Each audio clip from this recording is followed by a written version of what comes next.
on January 20th, we are going to reestablish that truth. Also on that date, we are going to initiate action to get substantial relief for our tax-paying citizens and action to put people back to work.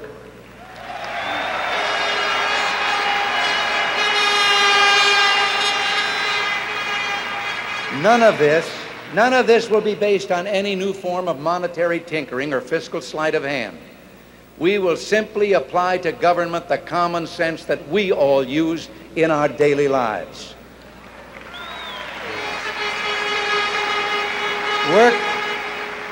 Work and family are at the center of our lives, the foundation of our dignity as a free people. When we deprive people of what they've earned or take away their jobs, we destroy their dignity and undermine their families. We can't support families unless there are jobs, and we can't have jobs unless the people have both money to invest and the faith to invest it.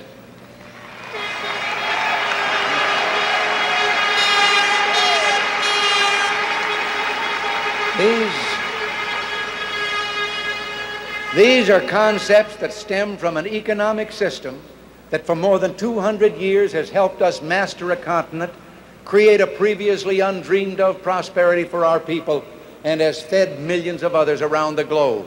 And that system will continue to serve us in the future if our government will stop ignoring the basic values on which it was built and stop betraying the trust and goodwill of the American workers who keep it going.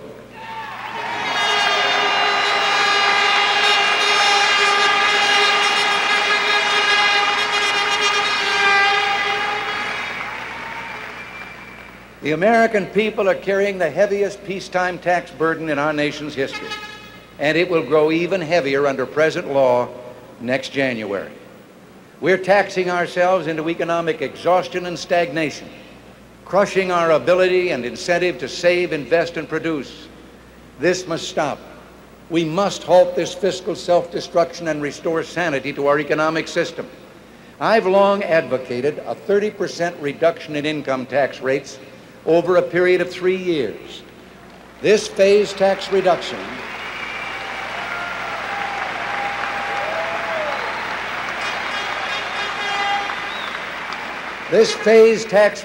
would begin with a 10% down payment tax cut in 1981, which the Republicans in Congress and I have already proposed.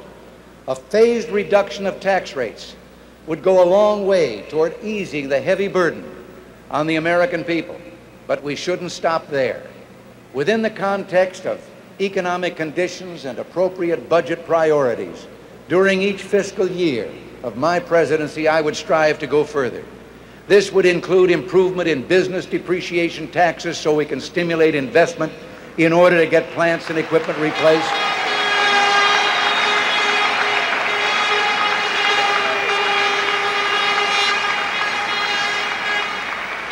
Put more Americans back to work, and put our nation back on the road to being competitive in world commerce. We will also work to reduce the cost of government as a percentage of our gross national product.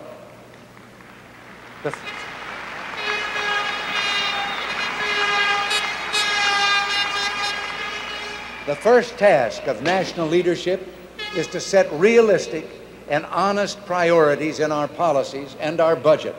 And I pledge that my administration will do that.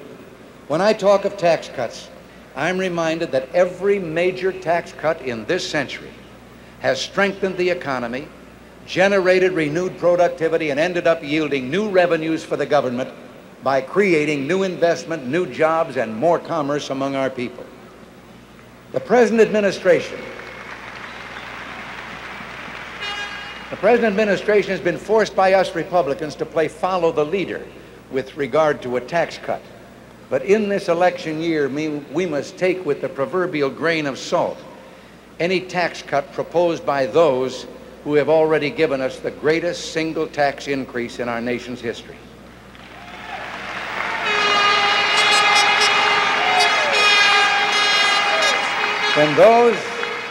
When those in leadership give us tax increases and tell us we must also do with less, have they thought about those who've always had less? especially the minorities. This is like telling them that just as they step on that first rung of the ladder of opportunity, the ladder is being pulled out from under them. That may be the Democratic leadership's message to the minorities, but it won't be our message.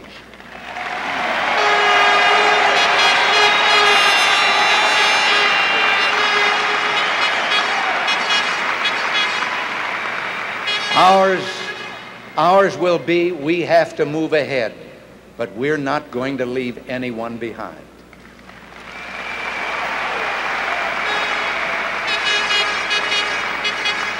Thanks to the economic policies of the Democratic Party, millions of Americans find themselves out of work.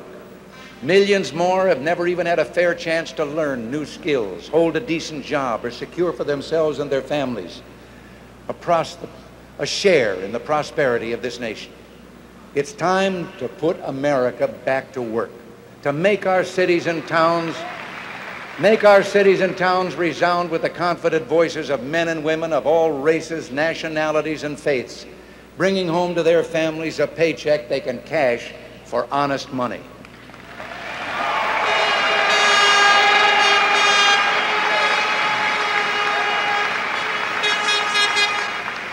For those without skills, we'll find a way to help them get new skills. For those without job opportunities, we'll stimulate new opportunities, particularly in the inner cities where they live. For those who've abandoned hope, we'll restore hope and we'll welcome them into a great national crusade to make America great again.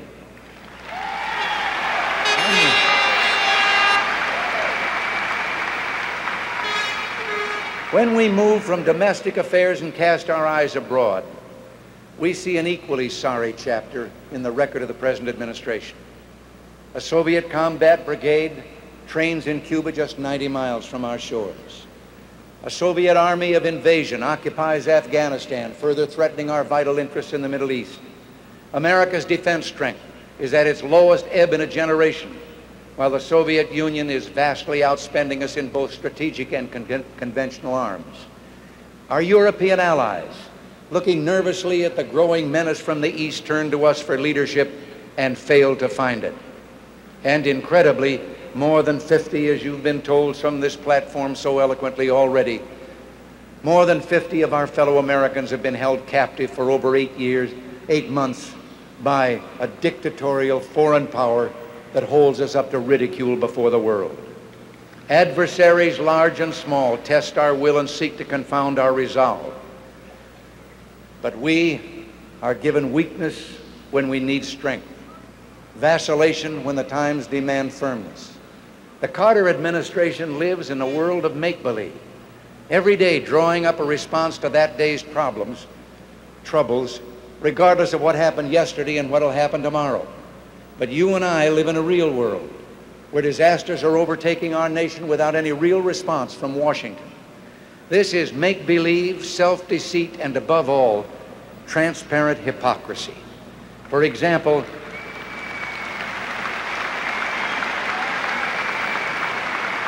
Mr. Carter says he supports the volunteer army, but he lets military pay and benefits slip so low that many of our enlisted personnel are actually eligible for food stamps. Re-enlistment rates drop. And just recently, after he fought all week against a proposed pay increase for our men and women in the military, he then helicoptered out to the carrier, the USS Nimitz, which was returning from long months of duty in the Indian Ocean, and told the crew of that ship that he advocated better pay for them and their comrades. Where does he really stand now that he's back on shore?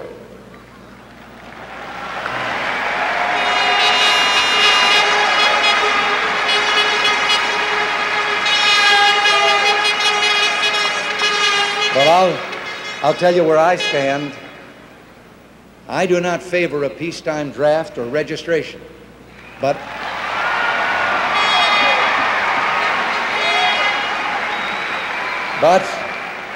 I do favor pay and benefit levels that will attract and keep highly motivated men and women in our volunteer forces.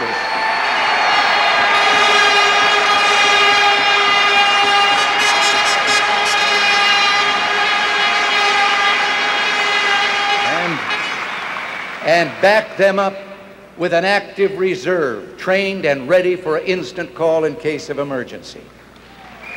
You know, there may be a sailor at the helm of the ship of state, but the ship has no rudder.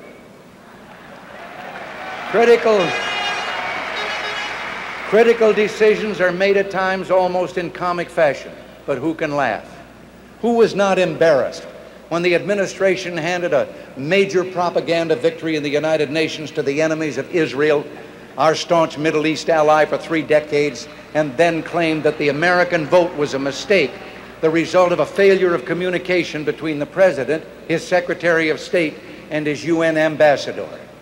Who does not feel a growing sense of unease as our allies, facing repeated instances of an amateurish and confused administration, reluctantly conclude that America is unwilling or unable to fulfill its obligations as leader of the free world?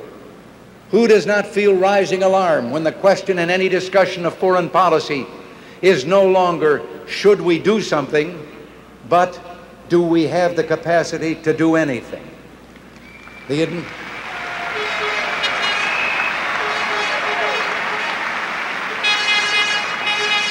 The administration which has brought us to this state is seeking your endorsement for 4 more years of weakness, indecision, mediocrity, and incompetence. No American should vote until he or she has asked, is the United States stronger and more respected now than it was 3.5 years ago? Is the world safer, a safer place in which to live? It is the responsibility of the President of the United States in working for peace to ensure that the safety of our people cannot successfully be threatened by a hostile foreign power. As President, fulfilling that responsibility will be my #1 priority.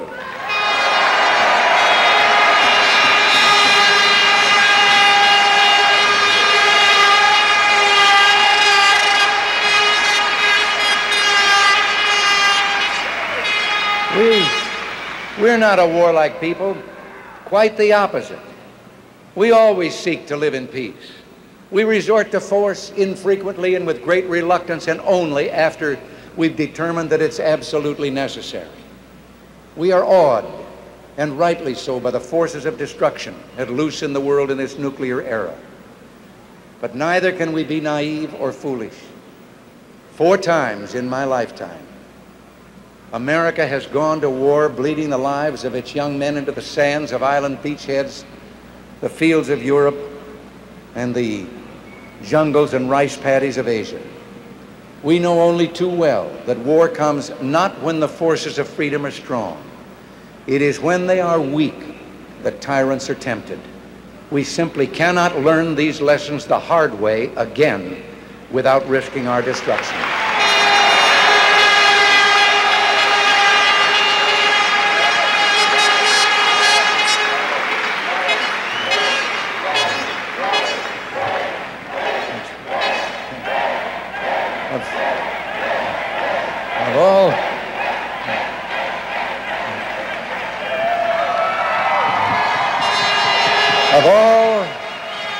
Of all the objectives we seek, first and foremost is the establishment of lasting world peace. We must always stand ready to negotiate in good faith, ready to pursue any reasonable avenue that holds forth the promise of lessening tensions and furthering the prospects of peace. But let our friends and those who may wish us ill take note. The United States has an obligation to its citizens and to the people of the world never to let those who would destroy freedom dictate the future course of life on this planet.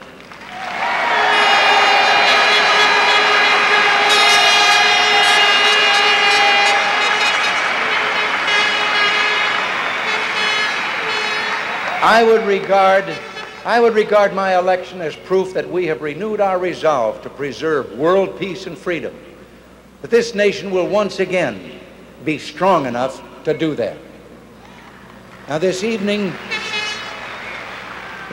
marks the last step, save one, of a campaign that has taken Nancy and me from one end of this great nation to the other over many months and thousands of miles.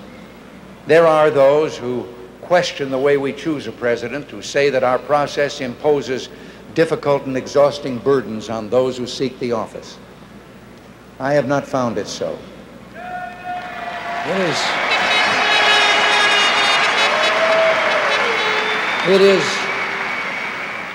It's impossible to capture in words the splendor of this vast continent which God has granted as our portion of His creation. There are no words to express the extraordinary strength and character of this breed of people we call American. Everywhere we've met thousands of Democrats, independents, and Republicans from all economic conditions, all walks of life, bound together in that community of shared values of family, work, neighborhood, peace, and freedom. They're concerned, yes. They're not frightened. They're disturbed, but not dismayed. They are the kind of men and women Tom Paine had in mind when he wrote during the darkest days of the American Revolution, "We have it in our power to begin the world over again."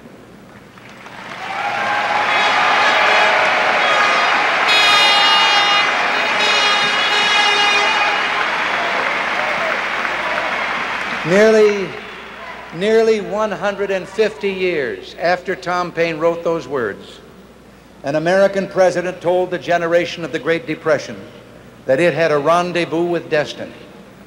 I believe this generation of Americans today also has a rendezvous with destiny.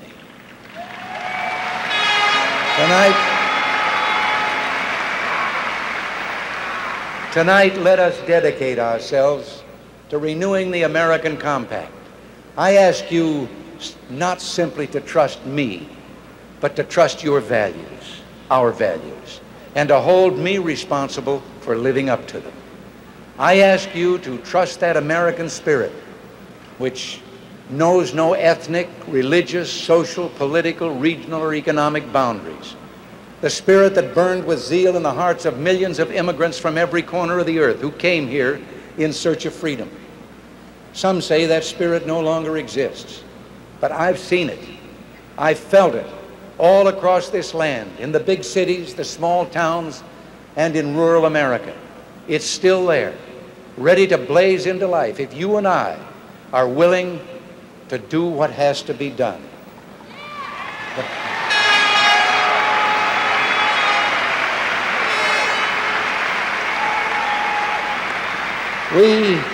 We have to do the practical things, the down-to-earth things such as creating policies that will stimulate our economy, increase productivity, and put America back to work. The time is now to limit federal spending, to insist on a stable monetary reform, and to free ourselves from imported oil. The time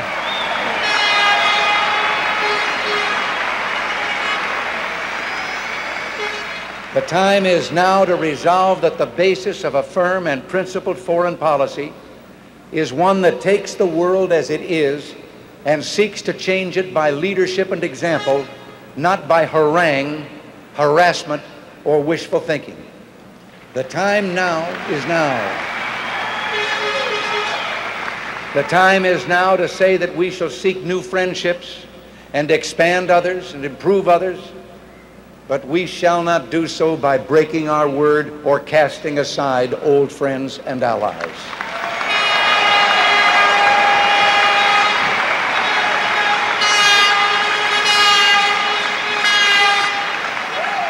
And the time is now to redeem promises once made to the American people by another candidate in another time and another place. He said, "For 3 long years, I have been going up and down this country preaching that government, federal, state, and local, cost too much. I shall not stop that preaching. As an immediate program of action, we must abolish useless offices. We must eliminate unnecessary functions of government. We must consolidate subdivisions of government and, like the private citizen, give up luxuries which we can no longer afford. And then he said, I propose to you, my friends, and through you, that government of all kinds, big and little, be made solvent, and that the example be set by the President of the United States and his cabinet. End of quote. That was Franklin Delano Roosevelt's words as he accepted the Democratic nomination for president in 1932. The time is now, my fellow Americans, to recapture our destiny, to take it into our own hands. And to do this, will take many of us working together. I ask you tonight, all over this land, to volunteer your help in this cause so that we can carry our message throughout the land. Isn't it time that we, the people, carry out those unkept promises that we pledged to each other and to all America on this July day, 48 years later, that now we intend to do just that?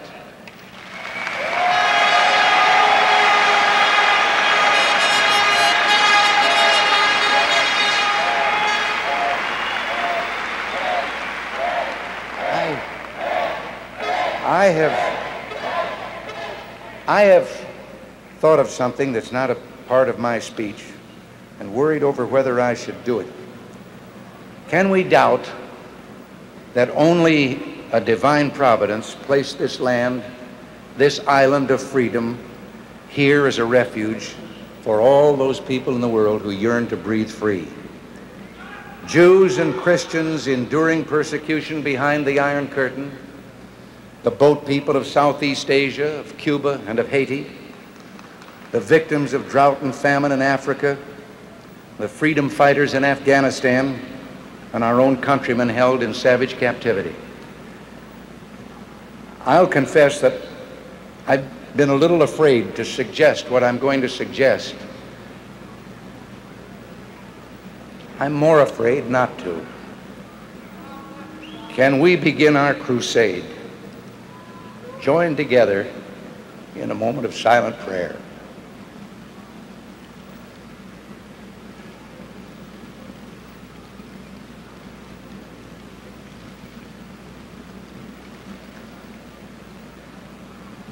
God bless America. Thank you.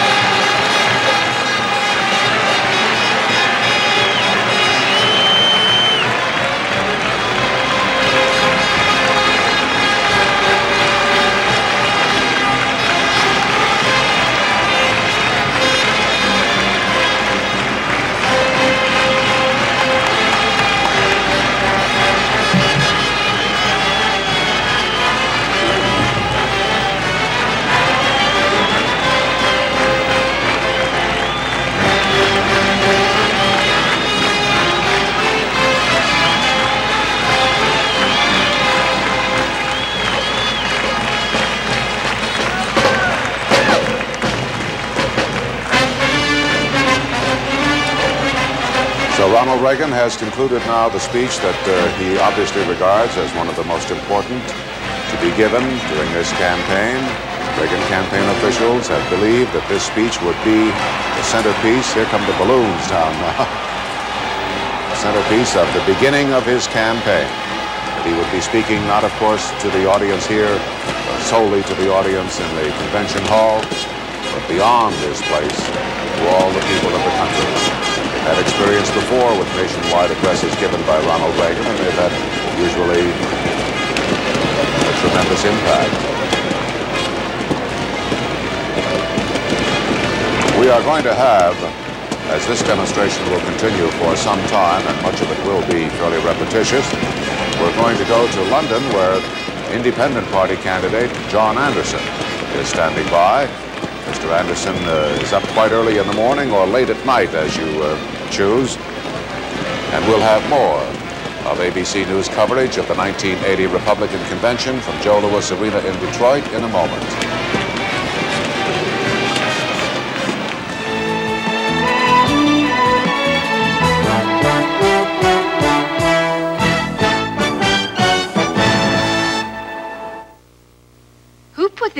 me.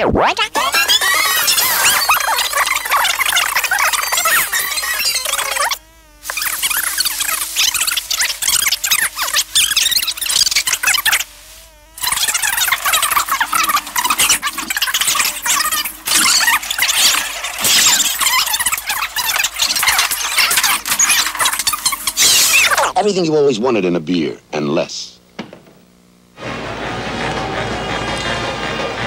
Well, the demonstration is still continuing, Frank. It began, obviously, when Governor Reagan concluded his address. And I must point out, you began to touch on this a moment ago. It might have been perceived from the vantage point of the people on the floor here as rather a flat delivery. This was not a stem winder kind of speech. He wasn't whipping up the audience. Oh, here comes Mr. Ford. Here he is. But I think Governor Reagan's point here was that he was speaking to a far larger audience on television. And as much as anything, he wants to avoid some of the charges that have already been made against him by those who oppose him, that he is a dangerous man to have in the presidency. He came across as Mr. Reasonableness himself tonight. And the speech was delivered in a style far more congenial to television than to a large gathering like this. He also wanted to demonstrate a sense of compassion, that he is not impervious to the plight of the poor and the oppressed and those who have not fully shared in the American dream as yet. All right, on this note of party unity here now, we're going to go to a slight note of party discord, or at least a previous note of party discord. Representative John Anderson has been waiting very patiently in London during the course of Mr. Reagan's speech, and Barbara Walters is going to talk to him now. Barbara? He has indeed been waiting patiently. It's 3:30 a.m. in London, and we thank you for being with us, Mr. Anderson. Tell us, you've been able to hear Ronald Reagan's speech. What did you think of it, and in particular, what did you think of his suggestion of a freeze on federal hiring? Well, Barbara, I guess I haven't been up this late to listen to an acceptance speech since I listened to George McGovern in 1972. But I suppose the comparison would end right there. It seemed to me that one of the main themes of Mr. Reagan's speech tonight was that government is the real villain, that it is an overblown and, as he put it, overweight government that is taxing the American people to exhaustion, that has produced all of our economic woes of recent years.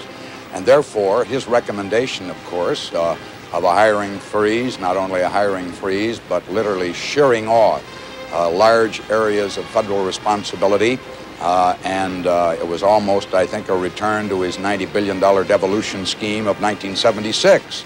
That idea, I suppose, was consistent with the theme of his speech, that our problems can be traced almost entirely to government. Good speech, did you think?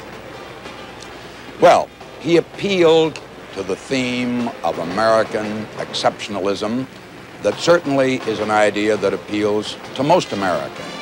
And in reciting a litany of woes, economic woes, and referring to some of the obvious mistakes that have been made by the present administration, obviously, there's little that I can disagree with personally in that portion of his speech. What bothers me, however, is that in talking about a tax cut that could amount to $140 billion over the next 3 years, in talking, as his platform does, about defense expenditures rising at least $100 billion over the same period, how do you do it, as he claimed, without sleight of hand? Let me ask you... He didn't make that clear in his speech to me. Let me ask you something. Had Gerald Ford been nominated vice president, would you have dropped out? No. I have pledged to continue in the race, Barbara, and I think with the support of thousands of people all over the country that we've received to date, I would maintain that faith and continue in the race. I will admit, however, that had President Ford been the Republican candidate for the vice presidency, I think it would have been a very, very tough ticket to beat. Okay, and what about George Bush? It's been said that he will attract many moderate Republicans, taking them away from you. Well, incidentally, let me take this occasion from far off London to congratulate both Ronald Reagan and George Bush on their selection by the Republican Party. What we need in this campaign, obviously, is a good dialogue. I hope to have it in the course of the debate that we will have. As far as the impact of the Bush nomination on my campaign, I really don't think that it's going to influence heavily our strategy or affect it too much. You said, I think just today, that your choice for vice president would be a liberal Democrat. You mentioned Morris Udall of Arizona and said he's the keynote speaker at the Democratic convention. Otherwise, you'd pick someone like him. You were last year. You didn't say that. That's how you were. No, I did not. I did not. His name was brought up to me, and I cited my long friendship with him and his service in government, and I think the values for which he stands is values that I could support very much.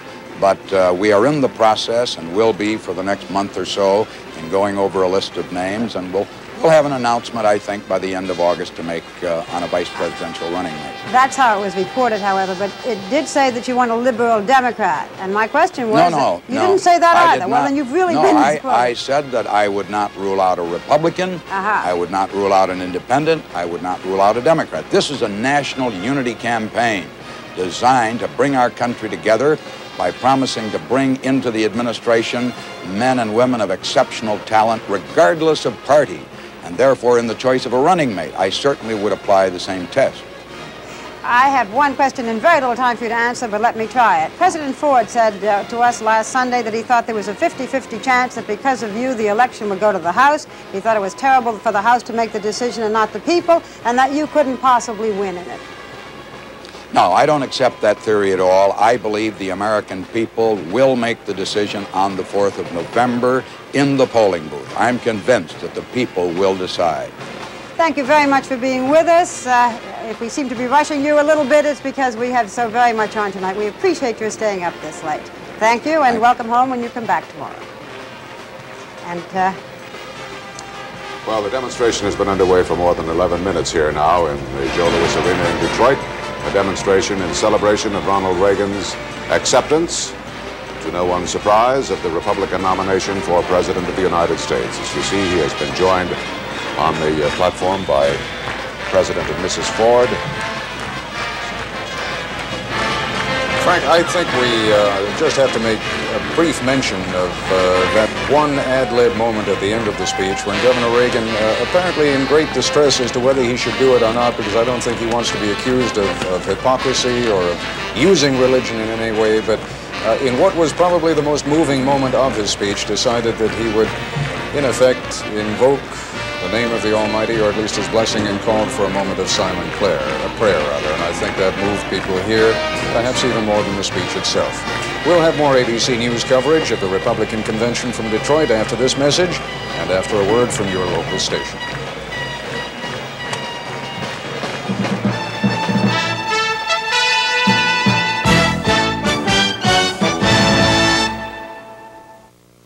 Hey, Mark.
Demonstration for Ronald Reagan after his acceptance speech has now come to an end, and we're having the invocation down there, which will actually formally bring this convention to a close, ending a little bit ahead of schedule, but nevertheless the nominee was able to give his television address in prime time, and I'm sure that that's what they wanted.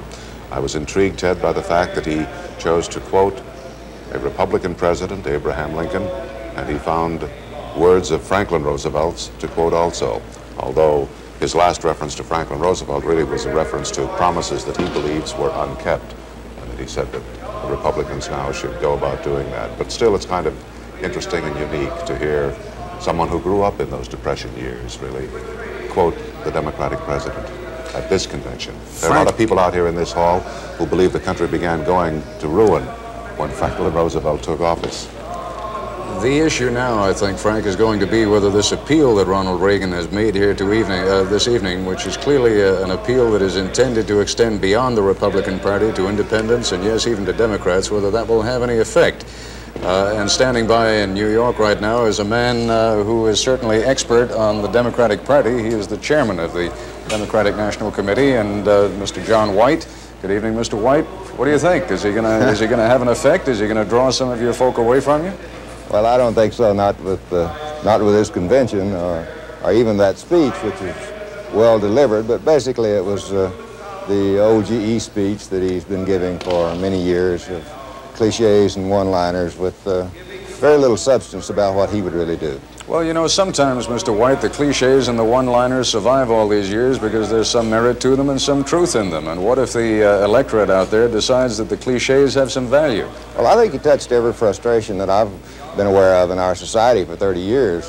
Kind of scratched them a little and stirred them up. The proof of the pudding, though, will really have to come about who is Ronald Reagan and what's he going to do. And in the whole speech, I didn't see but one point, and that's of what he would do as president, other than the generalizations that he made as a speaker, and that was the rather exotic Reagan-Kemp-Roth 30% tax cut that most economists, conservative and liberal alike, have a lot of questions about.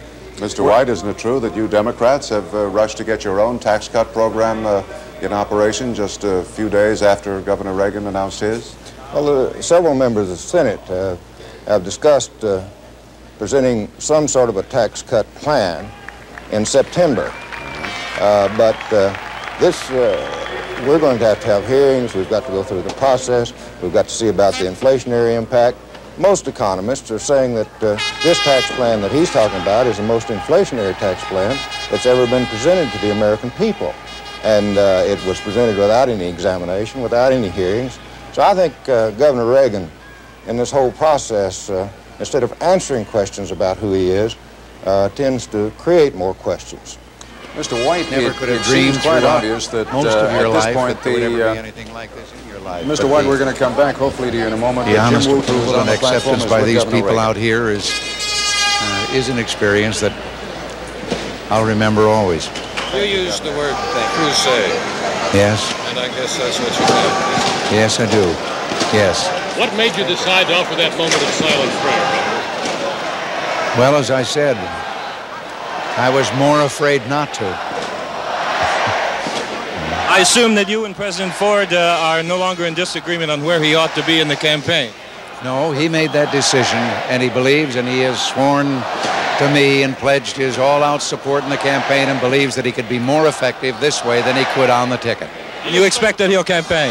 Rough campaign on you? What? You expect the Democrats to make this a rough campaign, Governor?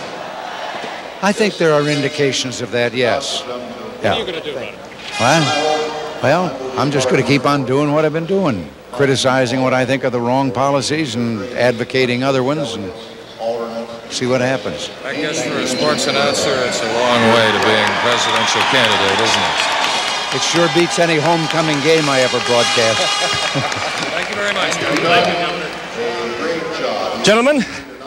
Thank you, Jim. Governor Reagan being interviewed by the correspondents there on the platform. Is John White still standing by in New York, the chairman of the Democratic National Committee?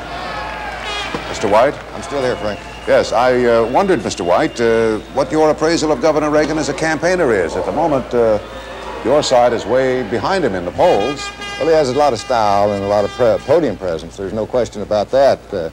He's as good or better than anybody in America today from the standpoint of style. The question remains about the governor, and I think this convention brings it out more than anything that we have seen. In his speech, he talked about great defending the prerogatives of the presidency. Yet just 24 hours ago, he was very casually bartering these away to a vice president. So we've got to take a look at the governor and see how he really views the presidency and how he really views himself. I think these questions will have to be answered in the campaign. Mr. White, it was very good of you to be with us. Thanks very much indeed. We've got a long campaign ahead now. Wait a second, we're going to go down to the floor now because here comes the closing gavel. Signy die. God bless you. There you see it, the red, white, and blue gavel signaling the end of this 1980 Republican Convention.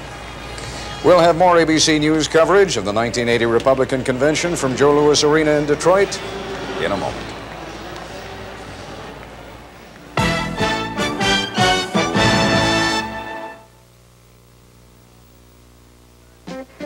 You know, Ethel, I think it's time we sold the old homestead.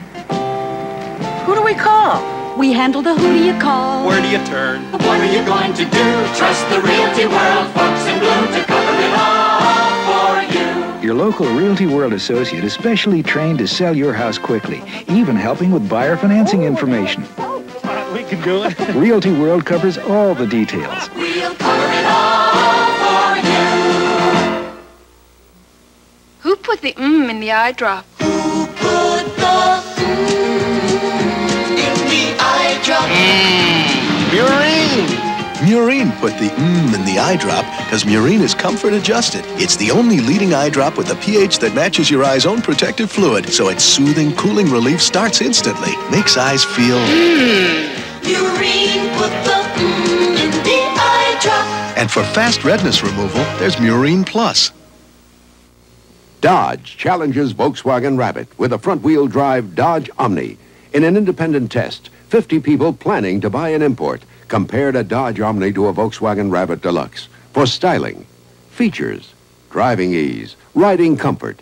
Based on this, they preferred the Dodge Omni to the Volkswagen by a score of 50-0. Compare for yourself. The new Chrysler Corporation has the front-wheel drive cars to challenge the imports right now.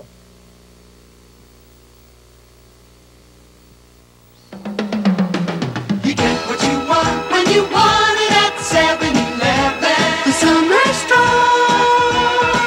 What you want to get you on your way into the sunshine.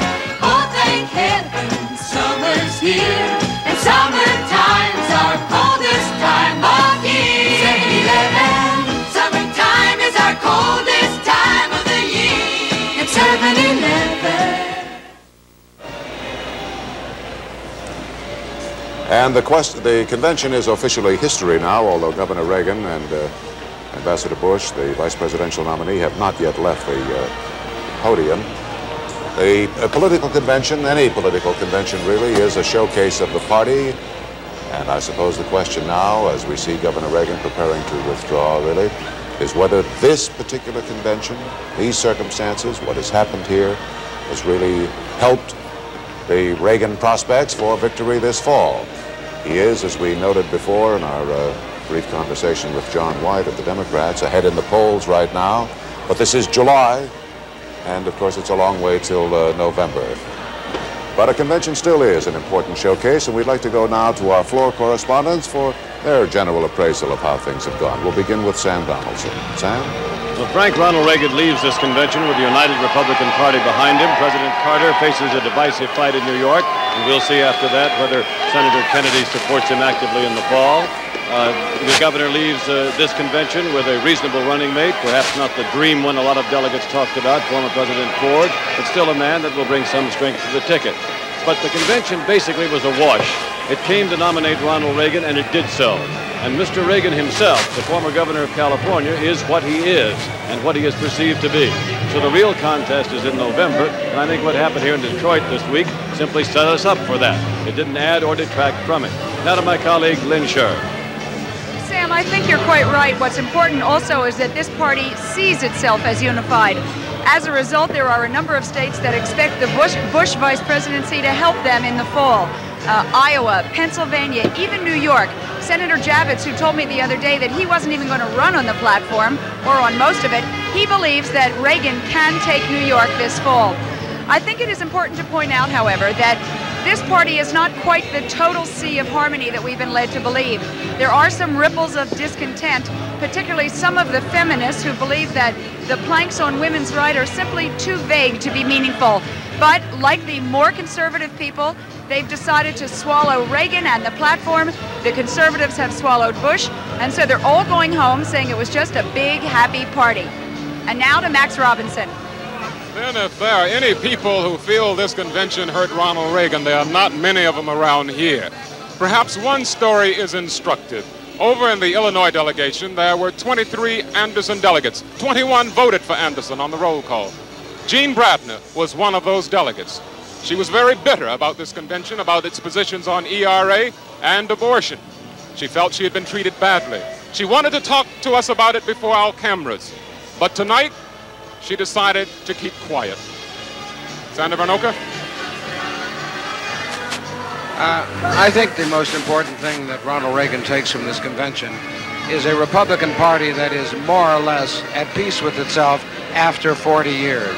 And it's ironic that the divisiveness which began in the party with the nomination of a former Democrat, Wendell Willkie, in 1940, now seems to be at an end with the nomination of another former Democrat, Ronald Reagan. The party now is an inclusive party to the degree that I have not seen in covering these conventions for the last 20 years. I think that that is the big thing that has happened here, and I think that it will take out into the country the kind of party that hasn't offered this kind of an appeal since perhaps the days of Eisenhower. And it offers it without that streak of divisiveness that so plagued this party for the last 40 years. Jim? Well, Sandy, you predicted that Reagan might run as a New Deal Democrat, and I'll be doggone if you may not be right. The convention as a showplace for the governor, I think, was quite a success. It may be that he was damaged, however, by the debate, the swirl, the debacle of the Ford, the selection and the Ford rejection. Barry Serafin's going to cover Ronald Reagan for ABC this year. Are you happy about that, Barry? Well, it'll be fun to cover Ronald Reagan. We know pretty much what to expect. And you mentioned the New Deal Democrat. He was a big fan for many years of Franklin Delano Roosevelt. He's fond of quoting him. We heard a lot of those quotes tonight, and I think we will throughout the campaign. I think that as far as the vice presidential thing was concerned, that it probably helped a little bit to have Jerry Ford come up here and clasp hands and make a real show of unity. Gentlemen, I don't know how it is up there in that cool air-conditioned booth, but I must tell you that I'm fairly happy this thing is over because, to tell you the truth, it's getting kind of gamey down here. Gentlemen? Well, it's always that way, James. You know that at a convention on the platform, or particularly down at the floor. They are beginning to stream out now, these delegates, and I think the point that Sandy Vanocur made is certainly well taken, that this party is, if it is not totally and wholly united, there is an absence of that ugly divisiveness that for so long has permeated the Republican Party. We'll have more ABC News coverage of the Republican Convention from Detroit after this message and a word from your local station.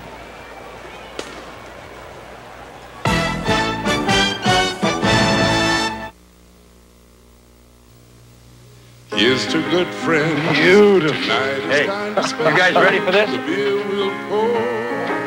She is all ours. I can't believe it. You guys want to hear what I had to give up to get this baby? Not again. No, I got a better idea. Hello, nice. When you want the taste of a truly great American beer, tonight, let it be Lowenbrau.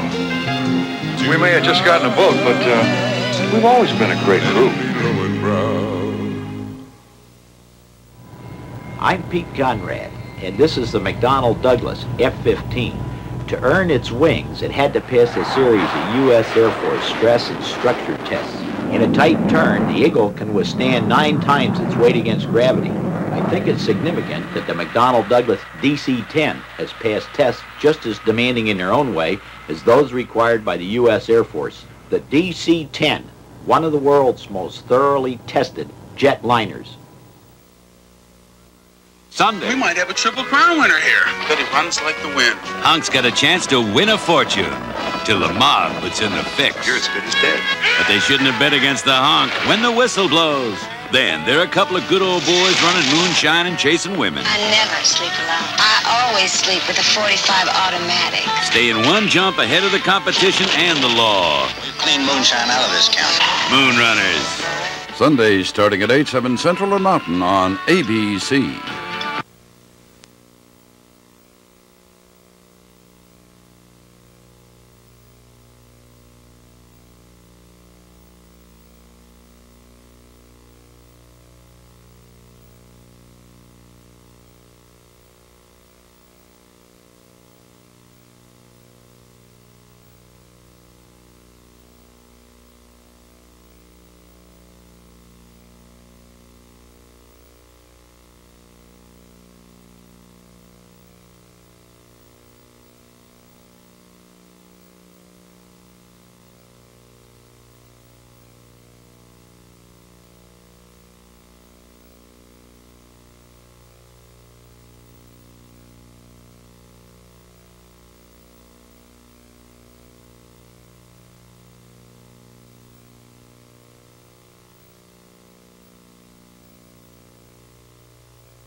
Now again, from the ABC News anchor booth in Joe Louis Arena in Detroit, correspondents Ted Koppel and Frank Reynolds.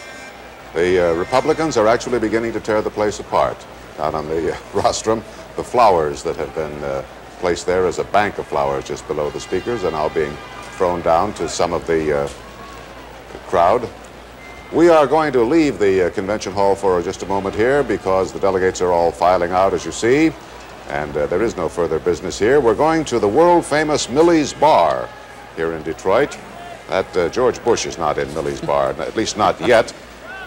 He'll be interviewed by Barbara Walters next. But first of all, we are going to go to Ron Miller, who has sensibly spent the evening in Millie's. Go ahead, Ron. Frank, I want you to know that you and Ted and the rest of the fellows on the floor and Lynn have been invited down to Millie's later if you'd like to get some refreshment. The interesting thing, Frank, is that no one here watched that speech that we all were tuning in for tonight at ABC and on the other networks. These people seem to be so disillusioned, the ones I've talked to through the speech, that they've already either made up their minds on who they're going to vote for in the fall. The Republicans saying they're coming to Detroit to show their concern for the unemployed, the big city problems. It hasn't made a particular impression here. Paul is an unemployed Ford worker, and how are you going to vote in November and why? Well, I'm very disillusioned with the Democratic Party, Mr. Carter being the head of it. And I think that instead of going for 8 years or what have you, I think Mr. Reagan just might be what he really says. And the economy is the cutting issue. Yes, it is. Foreign imports and what have you, and just everything involved here. It's ridiculous. I've heard all these stories about, I mean, you know, what I read in the newspapers, what I hear on TV and what have you. All these different countries have import quotas and what have you, and we're the only free trade country in the world. When we come back after Barbara Walters does an interview, I want to talk to this gentleman over here who is not going to vote for Mr. Reagan because of ERA. Frank? Very much. Go ahead, Ted. Ron Miller, we can well understand those gentlemen who were having a couple of brews while the speech was on, because in fact yesterday Barbara Walters' next guest, when he thought perhaps that he would not be the next vice presidential nominee, did precisely that. Went into the hotel bar and hoisted a couple himself. One. All right. Barbara, go ahead. This is Ambassador Bush's first interview, first television, I guess first interview, and we will no longer be calling you Ambassador. Just like that, we'll be calling you Mr. Vice President-elect. We thank you for coming on and giving us this interview. The Reagan-Ford ticket was called the Dream ticket. So how would you describe the Reagan-Bush ticket? I think it's a good ticket, strong ticket, and I think we'll do very well. I think we'll complement each other. And I believe that I can do a good job in support of Governor Reagan. He's the candidate. He's the one at the top of this ticket, and I know that, and I understand it, and I believe I can help him get elected. The big hassle, all the controversy, was in great part about President Ford's wanting to have what he called a meaningful role. He said on this program last night and another television program, I don't want to be like the other vice presidents. I know what it was like with Nelson Rockefeller. I want a meaningful role. Now, you have not been offered any of the things that he was offered. So, do you think what were the things he was offered? You don't know, and I don't know. So my view is, look, the Constitution says what the vice president's supposed to do when elected, and if I do the job the way I'm convinced I can, if I earn the total confidence of Governor Reagan the way I'm convinced I can, we'll work harmoniously together. But to suggest that you have to start off with some new formula, new 10-point program on the vice presidency, I'm sorry, I've heard that before, over and over again. You're happy with the way it is? Absolutely. Let's, you've listened to television, you've read the papers, you know the things that have been said. One of them was that Governor Reagan didn't want you because you and he were not close. And that's not what he told me, so yeah, I've read it in the papers. Barbara, something I've learned is not to have rabbit ears, not to, as they say in baseball, not to always believe every little rumor, little ugly rumor, something to get friction going. I have known Governor Reagan a long, long time. Visited with him at length 1 or 2 times in the past, but I'll tell you, there's good vibrations there. Felt it at a press conference, felt it in a much more intimate setting today, and look, here we were working against each other not long ago. So I don't listen to I'm not sure it was ever deep, if it was there at all. He said it wasn't, I said it wasn't, but you said it was. How do you know? Well, you had opposed him. Well, yeah, but I mean, the predicate of your question here, I mean, I don't think it was ever there. I read about it, but I don't believe that. Since it's a night of harmony, I'm going to just ask nice, harmonious questions. We talked to your press secretary last night, maybe 5 minutes before you got the call. He said you had not talked to Ronald Reagan at all since lunch at noon, and the lunch at noon was just social conversation, and you were sitting there trying to figure out what you were going to do with, how you're going to earn a living. When he called, what exactly did he say to you? He called up and out of a clear blue sky, and listen, I was listening to television. I thought the deal had been made by somebody else, listening to you, not you necessarily. I don't want to get ugly, so you said we're going to all be pleasant, but no, really, seriously, I was sitting over there, and I listened to the broadcast suggesting that a deal had been made. I knew nothing about this, and I'm not sure that history's going to prove that it was that close. I don't know. But to answer your question, that had not exactly elevated my morale.